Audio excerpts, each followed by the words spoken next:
Bonjour, Monsieur le Président de Belgo. Bonjour, Monsieur Michel. Est-ce qu'on peut savoir votre identité? C'est le docteur Fitchuli Bila, ici à Bordeaux, président de la Fédération des associations pour l'économie bleue au Congo. Justement, votre association, votre fédération, a célébré le 28 septembre dernier la journée mondiale des fleuves. Et à cette occasion, vous avez initié et organisé une formation des pêcheurs du district de Limamou. Est-ce qu'on peut savoir d'abord quel est l'intérêt de cette journée? Bon, déjà, il faut comprendre que chaque dernier dimanche du mois de septembre, la communauté internationale célèbre cette journée-là. Et pour le cas de notre pays, et du point de vue vision de la Fédération des associations pour l'économie bleue au Congo, nous avons eu à fixer le cap sur Ilmamou. Ilmamou qui est un district du département de Brazzaville, qui alimente bien évidemment Brazzaville dans tout ce qui concerne les denrées alimentaires et un peu plus au-delà tout ce qui est vivre. Et on avait bien pensé que nous célébrons cette journée-là à Ilmamou. Et partant de là, nous avons eu des échanges avec les opérateurs économiques qui exercent notamment dans le domaine de la pêche. Mais à quoi consistaient ces échanges? Effectivement, les échanges ont été portés sur l'appropriation du concept d'économie bleue durable dans notre pays. Parce que ce sont des acteurs économiques qui exercent comme ça là souvent sans compréhension de la notion liée à l'économie bleue durable dans notre pays. Or, partant de cette notion, il était question que nous fassions une communication avec toutes les parties prenantes qui exercent de façon générale leurs activités, beaucoup plus qui intègrent le domaine de l'économie bleue. Donc à ce niveau, on a été en face des pêcheurs, en face même des maraîchers qui exercent sur les berges du fleuve Congo. L'intérêt et le but, s'il est question de prendre cela de façon globale, c'est cela intègre également la mondialisation. Aujourd'hui, les questions liées à la gestion durable des ressources halieutiques, aquatiques et autres nécessitent en fait l'adhésion de tout le monde. Et du côté de Ilmamou, il y avait un manquement dans ce sens-là. Et le besoin se faisait sentir déjà avec la réalité de la pêche qui s'exerçait de l'autre côté. Il était de bon avoir pour cette journée que nous soyons en face de ces acteurs-là, qui sont de leur faire imprégner en fait les notions élémentaires ou nécessaires de la pêche pour que dans l'exercice de leur métier, qu'ils exécutent une pêche durable. Justement, c'est quoi? Parce que on va parler des questions qui fâchent, des sujets tabous. Vous venez de parler de la mondialisation, mais ce qui est drôle, curieusement, c'est toujours les pays du Nord et les pays du Sud qui viennent pêcher dans les pays tiers, si je peux le dire, mais jamais le contraire. Et pourtant, on parle de la mondialisation, mais on pense que ça se fait à sens unique. Bon, en fait, ça c'est une nomenclature qui se présente comme ça là. Mais n'oubliez pas que quand eux ils viennent à pêcher chez nous, parce qu'ils savent que nous disposons de la matière, ils savent que nous disposons de la ressource. Parce que on ne peut que suivre là où il y a l'intérêt. Maintenant, nous, à notre niveau, ce que nous devrions faire, c'est d'organiser encore de plus belle ces secteurs pour que nous intégrons également la philosophie de la diversification de l'économie. Parce qu'aujourd'hui, on ne peut pas empêcher Parce que le monde entier devient un seul village. Ok. Et le commerce international a été libéralisé. Quitte à chacun de nous d'emboîter le pas à la mesure du possible par rapport à l'activité dont il devait mener, et il s'arrime avec la réglementation en vigueur de ce pays. Maintenant, si on constate que beaucoup plus les étrangers viennent exploiter chez nous, c'est naturel et c'est logique. Et nous, à notre niveau, ce que nous faisons, c'est de pousser à ces exploitants-là qui viennent, on aime jouer sur la surface halieutique ou aquatique de notre pays, de s'arrimer avec la norme qui s'impose. Ça là, ça a été toujours comme Mais ça. est-ce que ça nous crée un déséquilibre? Ça ne peut pas créer un déséquilibre dès l'instant que il y a un certain nombre de textes qui ont été mis en place, et du côté peut-être de l'État qui est le régulateur, l'État devrait juste veiller à ce qu'il n'y ait pas abus et à ce qu'il n'y ait pas, on aime des exploitations qui ne cadrent pas avec la norme. Déjà, quand nous observons l'agenda 2063 de l'Union africaine, il y a un certain nombre de directives qui ont été données auxquelles les États devraient suivre. Et chaque État est autonome, chaque État est libre, chaque État est autoritaire pour faire appliquer ou faire observer les lois. Il y a d'abord cette loi-là générale ou bien ces recommandations-là générales, mais au niveau interne, il y a un certain nombre d'exigences et des textes qui interdisent l'exploitation, par exemple, abusive ou l'exécution d'une pêche avec abus. Mais est-ce qu'il y a pas aussi des mesures de sanctions face à ces phénomènes? En fait, au-delà de toute la réglementation possible, il y a toujours des mesures de persuasion pour ramener les acteurs qui exercent dans un domaine donné à la norme. Les sanctions arrivent, mais avant que nous puissions arriver aux sanctions, il y a un premier pas qui devrait forcément être vu au clair, c'est la communication. On ne va pas toujours gérer les humains avec des sanctions, mais on doit commencer par exemple, des travaux de pédagogie, des travaux de conseil, d'orientation, de communication.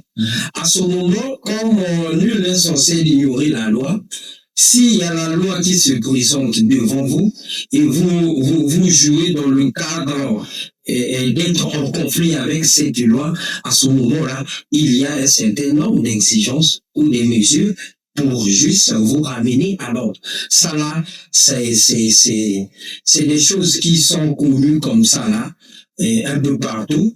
Même au-delà de notre pays, ça se présente ainsi. Mais ça doit peut-être être mis un peu en valeur pour que les acteurs qui exercent dans ce domaine soient en un mot regardant. Déjà, en passant, il y a un grand travail qui se fait. Aujourd'hui, nous avons par exemple le comité interministériel de l'action de l'État en mer et dans les eaux continentales. Okay. Il y a un grand travail qui se fait dans ce sens. Tout cela, c'est pour arriver à une sûreté ou une sécurité de nos espaces. Ça peut être marin, tout comme fluvial. Vous voyez? Donc, il y a un grand travail qui s'est fait pour que tous nous puissions s'arrimer avec des notions élémentaires dans l'exercice de nos métiers. Parce que l'exigence ou la donne aujourd'hui se présente telle que toutes les exploitations qu'on pourra faire du côté des eaux fluviales, tout comme des eaux de mer, devraient être faites avec observation de la protection de l'environnement. Alors, votre association, aujourd'hui, est appréciée de beaucoup de Congolais parce que d'aucuns pensent qu'elle est salvatrice et d'autres parce que votre plateforme, je vais dire, elle est salvatrice. Et pour certaines personnes, se disent que c'est vous la solution au Congo. Vous êtes comme une main invisible de l'État. Alors, dans les métiers de l'économie bleue, nous avons des métiers tels que la psychiculture.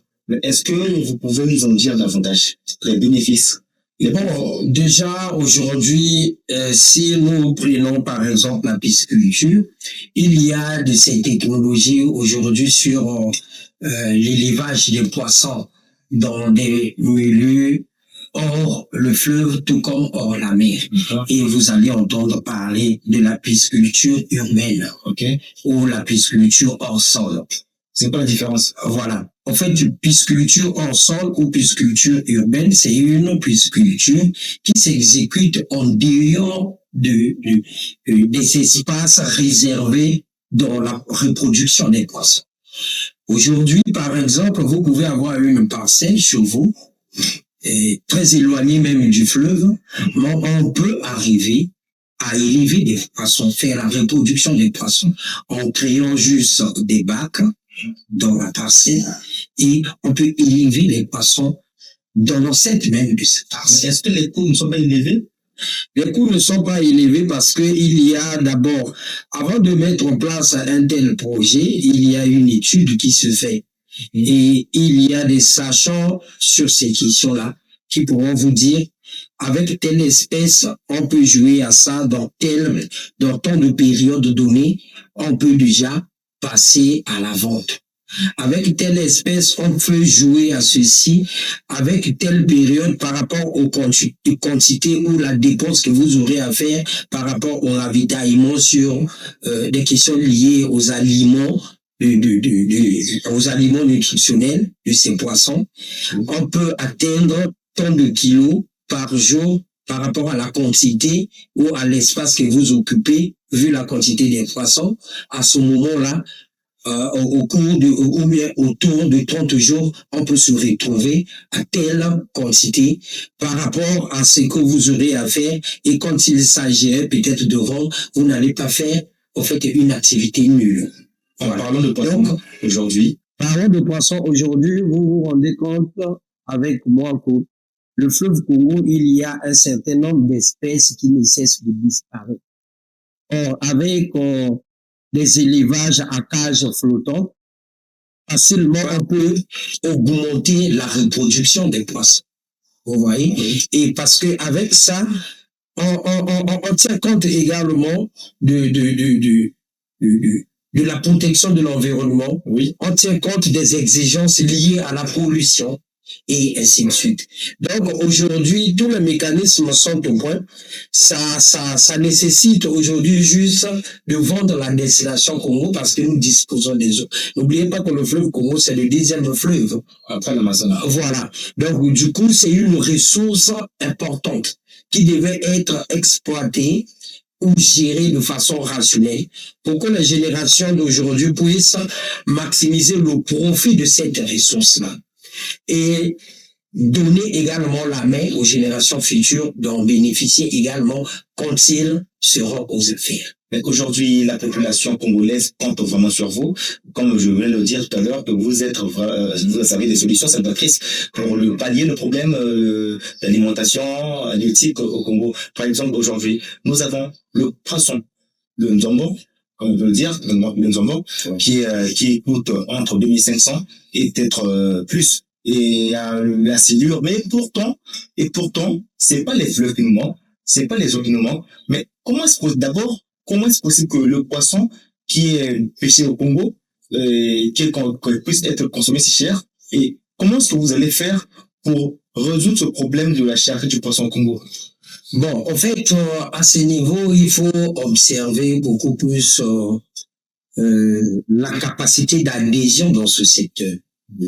Déjà, les pouvoirs publics continuent à faire à la mesure du possible parce que c'est un secteur qui était quelque part, ou bien entre guillemets, on peut le dire, un secteur abandonné. Oui. Vous allez voir, nous disposons tout un ministère de l'agriculture, élevage et autres. Oui. Et c'est ce ministère qui gère ces questions liées à la pêche et autres. C'est vrai qu'il y a plusieurs autres ministères sectoriels qui intègrent également ce côté de la pêche, sécurité et autres, mais l'adhésion entre-temps n'était pas telle que nous constatons aujourd'hui. Oui. Et vous allez voir, il y a un engouement.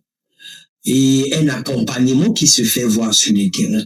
Avec déjà les politiques des ZAP, vous constatez bien que dans les différentes ZAP, il y a d'un côté, voilà, il y a d'un côté, il y a l'agriculture, le maraîchage et autres. De l'autre côté, il y a l'option de la reproduction ou des étangs. Oui. L'option de la reproduction des poissons. Ça veut dire que c'est un courant qui se présente déjà aujourd'hui positif. Oui.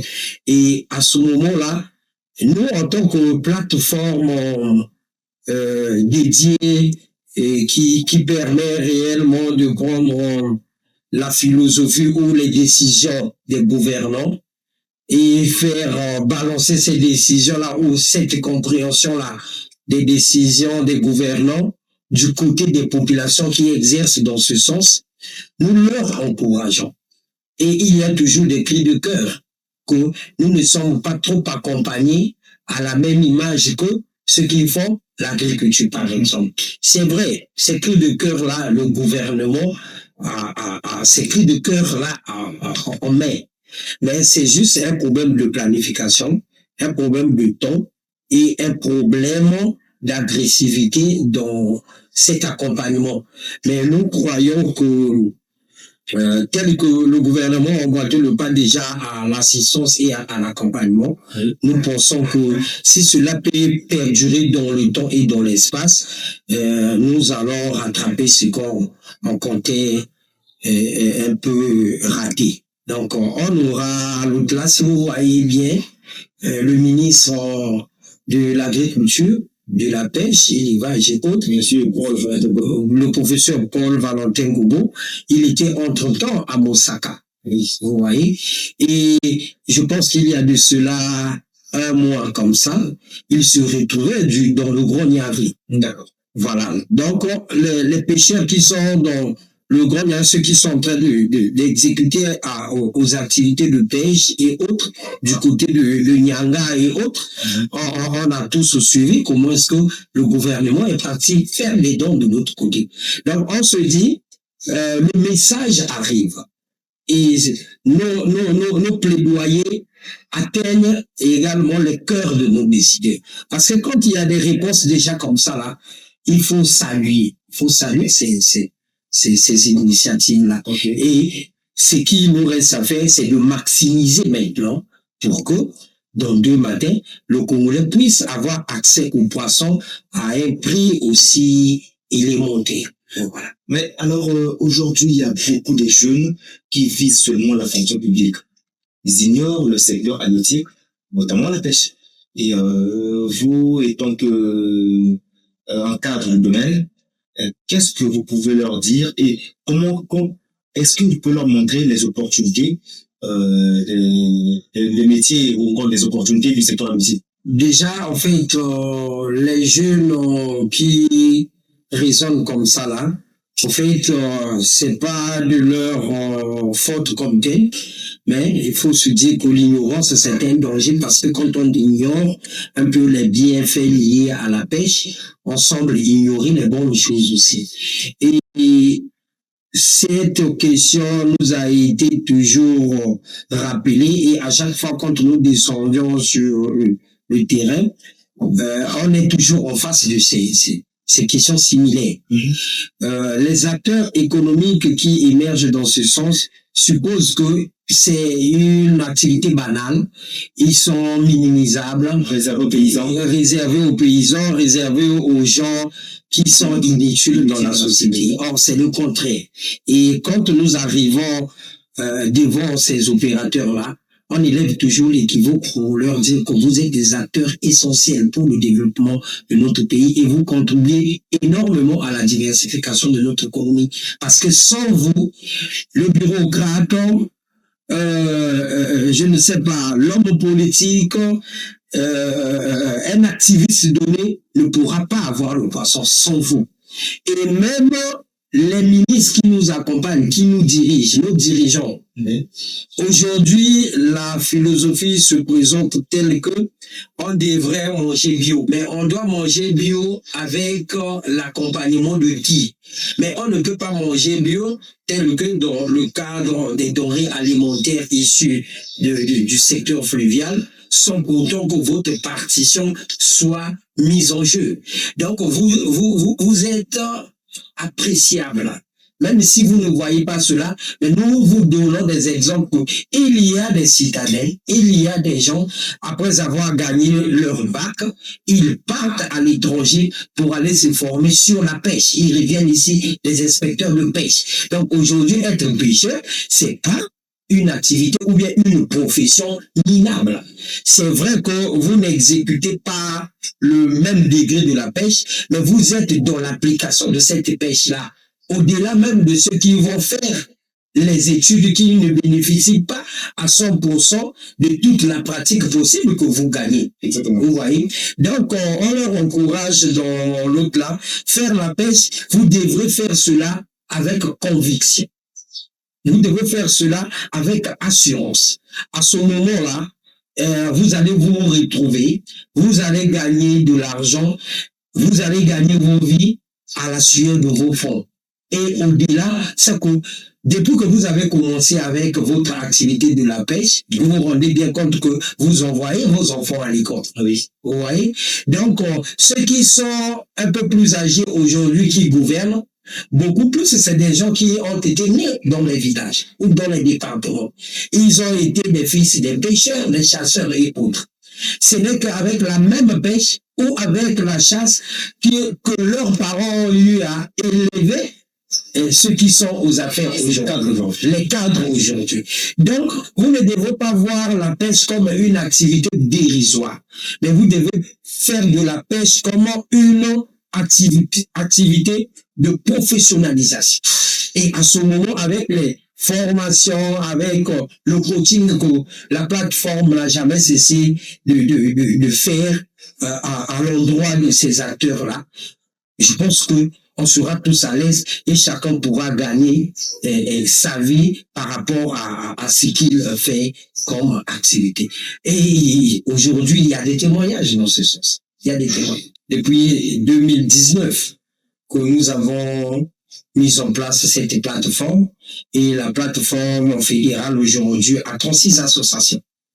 Et pendant que nous sommes ici, c'est en 2022, lors du sommet des chefs d'État et des gouvernements, prélude à ce sommet-là, qui s'est tenu à Kinshasa. Oui. Nous avons eu à organiser une assemblée générale confédérale. Et les 11 pays de la CEAC bénéficient dans chaque pays une fédération nationale. Et dans les 11 pays de la CEAC, aujourd'hui, nous composons une confédération africaine dans ce sens. Donc, le même travail que nous sommes en train de faire, c'est le même travail que les autres pays parmi les 11 de la CEAC font également. Déjà aujourd'hui, c'est la RDC qui assure la présidence et le Congo-Brazzaville assure la vice-présidence. Félicitations. Voilà. Et au-delà, c'est le Cameroun qui assure le secrétariat général. Donc, pour autant dire que la vision de nos gouvernants, la vision de la CEAC, la vision des chefs d'État et des gouvernements, nous suivons ces visions-là à la nous. C'est comme je dis tantôt, tout à l'heure, que vous êtes la main invisible du gouvernement. Pas peut-être du gouvernement, mais la main invisible de toute la société civile de notre pays, parce que nous sommes une organisation de la société civile, nous militons avec la société civile, nous touchons aux vrais problèmes se trouvant à un niveau plus bas, nous ramenons ces problèmes-là à un niveau plus haut, pour que les cris de cœur des populations puissent être réellement entendus du côté de nos gouvernements. Cela est pareil avec les décisions que les gouvernements décident pour ce qui concerne notre secteur.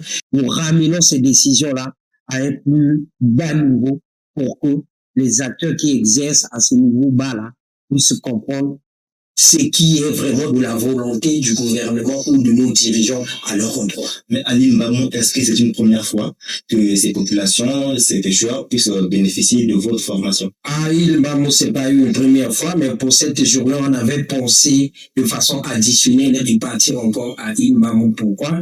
Parce que l'île Mamou, c'est un berceau. C'est un centre plus proche de Brazzaville, oui, qui alimente et on est au Brazzaville dans toutes les denrées possibles qu'on pourra trouver sur le marché. Et partant de là, plus proche de Brazzaville, c'est des gens qui devraient réellement être bénéficiaires au maximum des informations nécessaires pour qu'ils exercent leurs activités avec sûreté et sécurité, tout en observant et en préservant notre environnement. Mais il n'y a pas seulement l'île Mamou. L'année 2024, nous étions à Mosaka. Nous avons tenu le même discours. Et partant du cri de cœur de Mosaka, 3 mois, voire 4 mois plus tard de cela, le ministre de l'Agriculture est descendu à Mosaka. Wow. Les images sont passées dans les médias, sur nos chaînes, en ligne, tout comme la chaîne nationale. Et cela, la descente du ministre a été accompagnée des dons du gouvernement, notamment les filets, les pirogues et tout ce qui était articles artisanaux liés à cette activité bleue que nous appelons. Il y avait, nous avons, dans le cadre de notre savoir-faire traditionnel, on a des articles qu'on appelle par vernaculairement ou communément, on appelle ça par, en fait, ce sont des nasses en français, et vernaculairement, en fait, ce sont des articles fabriqués en liane pour rattraper le poisson. Et le ministre a donné ces articles-là du côté de Mosaka. Et c'est la même chose qu'il a eu à donner également du côté du Grand Yari. Vous voyez? Voilà. Donc, accompagné des hameçons et autres. Ça veut dire que le cri de cœur des gens de Mosaka, tout comme des pêcheurs de l'autre côté, a été écouté par le gouvernement de notre pays. D'où le résultat du ministre de la pêche à Mosaka. Alors, est-ce qu'on peut savoir, après les Mamou, quelle localité vous visez? Déjà, en passant, avant de répondre à cette question, on devrait vous signaler, pour ce qui concerne la ville océane, Pointe-Noire, nous avons eu à animer pas mal des formations et beaucoup plus ceux qui sont en train d'exercer sur au bord de la mer, notamment à la raffinerie. Nous avons plusieurs associations. Aujourd'hui, Pointe-Noire a pratiquement près de 6 associations dans la plateforme, y compris les vendeurs de poissons, ceux qui font la transformation du poisson, soit en poisson salé ou en poisson fumé. Ils sont acteurs là. Donc, nous sommes dans tout le pays et là, nous sommes en train de préparer un fonds. Vous voyez? Donc, nous sommes là, étant comme une plateforme d'information, de sensibilisation, de formation et d'accompagnement ensuite du coaching des acteurs qui exercent dans la globalité, dans tout ce qui est environnement lié à l'économie bleue. Restons sur votre plateforme. Dites-nous quel est votre agenda d'ici 2030. Déjà, d'ici 2030, nous voulons atteindre un objectif où tous les ménages puissent avoir accès aux poissons et à moindre coût. Et que le poisson, bénéficiant déjà de la ressource en nous, dans notre pays, le poisson ne devrait pas être une denrée capricieuse pour le Congolais. Vous voyez? Et nous avons fixé le cap dans ce sens et nous accompagnons ces acteurs-là pour qu'il y ait plus de production afin qu'on se retrouve avec une figure où la demande puisse être inférieure à la consommation. Parce que quand la consommation est supérieure à la demande, à ce moment-là, il y a inflation des prix. Dis-moi aussi savoir, alors on va parler d'une chose qui fâche, qui est sensible. Est-ce qu'on peut savoir pourquoi aujourd'hui le prix du Moseka au marché, poisson de mer, communément appelé Moseka, est si cher au marché, exorbitant. Et pourtant, autrefois, je me rappelle, j'ai dit, les Congolais consommaient le Moseka un prix raisonnable. Bon, déjà, c'est une réalité telle que ce que je venais de vous dire. Avant, le Congolais ne consommait pas le moussika comme tel. Aujourd'hui, la production est tellement inférieure à la demande, d'où la réalité du terrain. Le moussika est aujourd'hui cher. Ça coûte extrêmement cher. Pour rattraper un bon moussika tel qu'on le dit, il faut vraiment fournir un acte marchand. Il faut avoir des moyens. Sinon, vous tournerez autour des espèces qui laissent à désirer.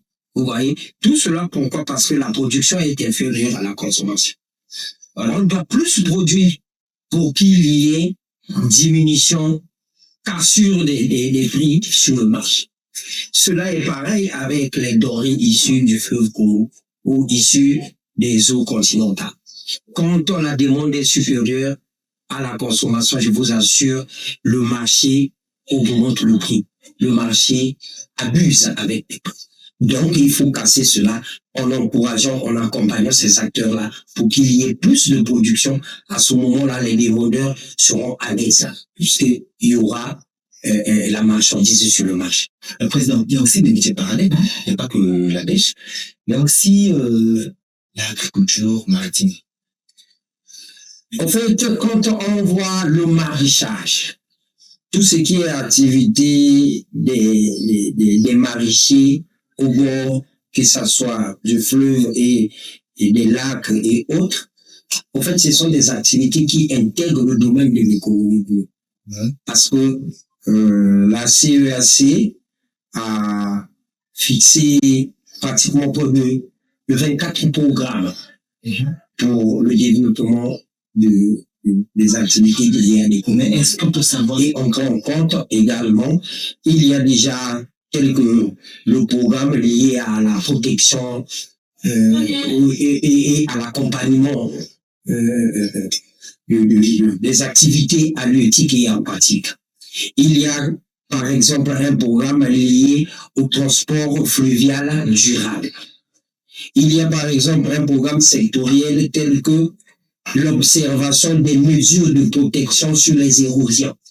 Au fait, tous ces programmes-là, près de 24 programmes que la CAC a mis en place, ce sont des programmes qui permettent justement à ce qu'il y ait observation de ces programmes-là afin que nous puissions vivre, nous puissions développer une économie bleue durable, non seulement dans notre pays, mais également du côté de la sous-région. En parlant de la sous-région, bientôt la ZLECAf, président, est-ce qu'on peut savoir quel est l'avantage que le Congo va tirer de ce projet? Quand on ouvre les frontières, on annule les frais liés à la douane, c'est déjà un bénéfice. Il faut déjà considérer cela ainsi, puisque les tarifs douaniers vont être éliminés. Ça va permettre à ce qu'il y ait une circulation des personnes et des biens sans pourtant déployer encore des moyens pour payer du côté de la douane. Ça là, c'est déjà un aspect. Mais sinon, il y a également un intérêt général dans tous les pays parce que quand la mobilité est fluide, à ce moment-là, même du côté de l'écosystème hôtelier, bénéficie de quelque chose. Et voilà. Et de façon encore plus large, c'est que ceux qui exercent même dans le domaine des transports terrestres, ils gagnent. Nos péages gagneront. Pourquoi? Parce que il y aura des marchandises qui quitteront d'autres pays pour le Congo, ils vont traverser des postes de péage et de paysage. L'État gagne toujours. Et dans la multiplication de tout ce que l'État pourra gagner, il y aura une amélioration de l'économie. Et au-delà de cela, nos artisans qui fabriquent un certain nombre d'articles pourront être bénéficiaires de ces clients-là ou des étrangers-là qui viendront en foison pour rattraper un certain nombre de jours. C'est toujours le Congo qui bénéficie d'une manière ou d'une autre. Et au-delà, si nous produisons réellement du poisson, à ce moment-là, on pourra aller vendre à l'extérieur. Aujourd'hui, nous gagnons l'espèce de poisson que nous appelons communément Congo la Sika. Comment c'est comme Ça quitte de très loin. Ça passe par Zanaga, ça sort par Bolivie et autres. Ça quitte le Gabon. Mais si nous-mêmes, nous arrivons à en produire de façon efficace, à ce moment-là, on gagnera encore de cubains. Donc, l'arrivée de cette zone de libre-échange, il y aura beaucoup de choses qu'on pourra gagner dans cette zone commerciale libéralisée. Donc, on va toujours gagner d'une manière ou d'une autre. Président, une dernière question. Les participants étaient contents de la formation que vous leur avez offerte. Et ils ont dit un mot à la fin. Et est-ce qu'on peut savoir ça? Oui, ils ont fait une déclaration. Ils ont demandé au gouvernement de mettre en place une réglementation qui pourrait également interdire à une période donnée de l'année la pêche. Parce que du côté de l'économie verte, du côté de la faune et la flore, oui, les forestiers ont une période d'observation de non-exécution de la chasse. Mais cela ne se fait pas du côté de la pêche.